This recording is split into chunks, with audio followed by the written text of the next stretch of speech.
Hello दोस्तों, स्वागत है मेरे यूट्यूब चैनल ITI ऑनलाइन में। दोस्तों, हमने पिछले वीडियो में 1000 प्लस MCQs के क्वेश्चन को डिस्कस कर रहे हैं। अगर आपने पीछे का वीडियो नहीं देखा है तो आप जाके उसे चेक कर सकते हैं। इस वीडियो में हम नेक्स्ट क्वेश्चन को डिस्कस करेंगे और ये हमारा टारगेट है कि 1000 वो क्वेश्चन हम देखेंगे जो पिछले एग्ज़ाम में कई बार आपके इसरो, DRDO, MPPGCL, DMRC में जैसे NPCIL हो तो इसमें कई बार पूछे गए हैं और आने वाले एग्ज़ाम में भी इनकी संभावना है। 90 प्लस क्वेश्चंस इसी तरह के पूछे जा रहे हैं। उसी के मैंने निचोड़ बनाया है टोटल 10,000 क्वेश्चन का। चलिए दोस्तों, वीडियो को शुरू कर लेते हैं। दोस्तों, यहाँ पे चिप ब्रेकर क्या है? चिप ब्रेकर क्या है? Break the chip into small pieces.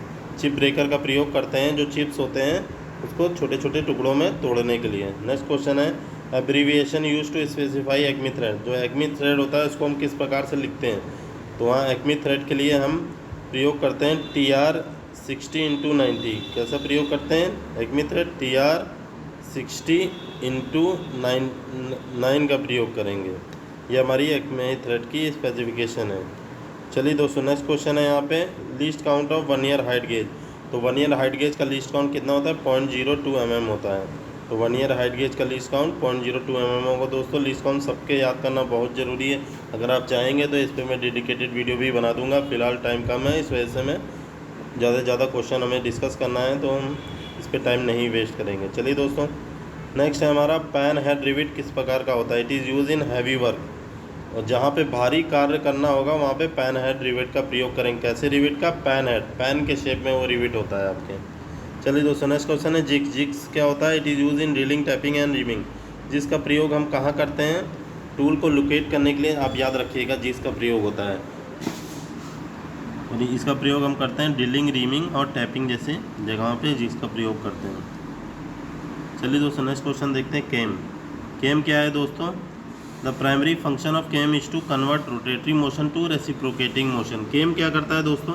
इसका एक प्राइमरी फंक्शन होता है, जो मेन फंक्शन होता है केम का, वो क्या करता है? कन्वर्ट रोटेटरी मोशन को रेसिप्रोकेटिंग मोशन में कन्वर्ट कर देता है। केम का प्रयोग क्या करने के लिए यूज़ करते हैं? रोटेटरी मोशन को रेसिप्रोकेटिंग मोशन में कन्वर्ट कर देता है उसी को, वही उसका केम का प्राइमरी यूज़ है। नेक्स्ट क्वेश्चन है कॉन्टैक्ट एरर क्या है? The error cause due to particle of dust on the measuring face of the instrument. Contact error दोस्तों क्या होती है? मानी कॉन्टैक्ट कर रही है।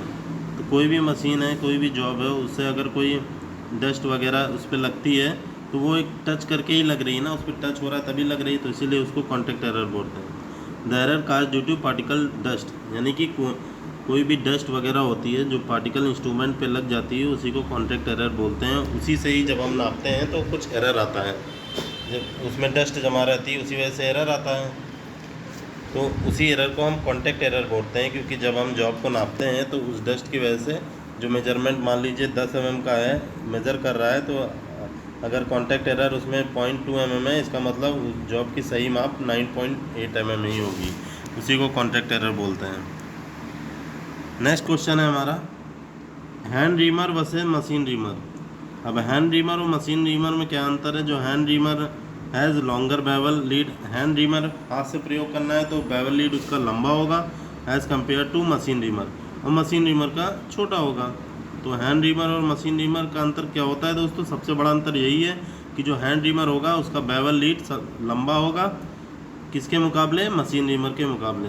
चलिए दोस्तों, नेक्स्ट क्वेश्चन है travelling steady rest is fix on the saddle of lathe, its function is to. यहाँ इन्होंने क्वेश्चन पूछा, बहुत अच्छा क्वेश्चन है दोस्तों, ध्यान दीजिएगा। एक ट्रेवलिंग स्टडी रेस्ट है, उसे फिक्स कर दिया जाता है लेथ मशीन के सैडल के ऊपर। तो इसका फंक्शन क्या होगा? To prevent bending of long shaft due to cutting force. यहाँ पे लेथ मशीन में कोई लंबा जॉब को अगर आप रख देते हैं और उस पर उसके बाद कटिंग करते हैं तो क्या होता है कि वो मुड़ने लगता है, बेंड होने लगता है। जैसे ये लंबा जॉब हम रख देंगे तो एक जगह से पकड़ लेंगे, एक जगह से यहाँ पकड़ लेंगे, तो ये क्या है ना, बेंड जब हम फोर्स इस पर आएगा ना कटिंग करने के लिए तो ये मुड़ने लग जाएगा एक तरफ, ये इस तरफ से इस तरफ हो जाएगा। तो इसी से बचने के लिए कि इसे बचा रहे तो यहाँ पे एक स्टडी रेस्ट लगा देंगे जिससे कि ये ऊपर ही की ओर एक सीध में खड़ा रहे। तो इसीलिए हम ट्रेवलिंग स्टडी का रेस्ट का प्रयोग करते हैं। चलिए दोस्तों, नेक्स्ट क्वेश्चन है हमारा the purpose of lapping is to. Lapping का पर्पज़ क्या है? Produce high surface finish and accuracy. जो लैपिंग होता है, लैपिंग का प्रयोग किस लिए करते हैं दोस्तों? हम हाई सरफेस फिनिश और एक्यूरेसी के लिए, परिशुद्धता बनी रहे, उसकी अच्छी परिशुद्धता है और सरफेस फिनिश स्मूथ मिले, उसी के लिए हम प्रयोग करते हैं। तो दोस्तों टोटल इतने क्वेश्चंस हैं। वीडियो कैसी लगी आप कमेंट करके ज़रूर बताइएगा। आपको किस टॉपिक पे वीडियो चाहिए तो आप कमेंट कर दीजिएगा। मिलते हैं नेक्स्ट वीडियो में। ओके, जय हिंद।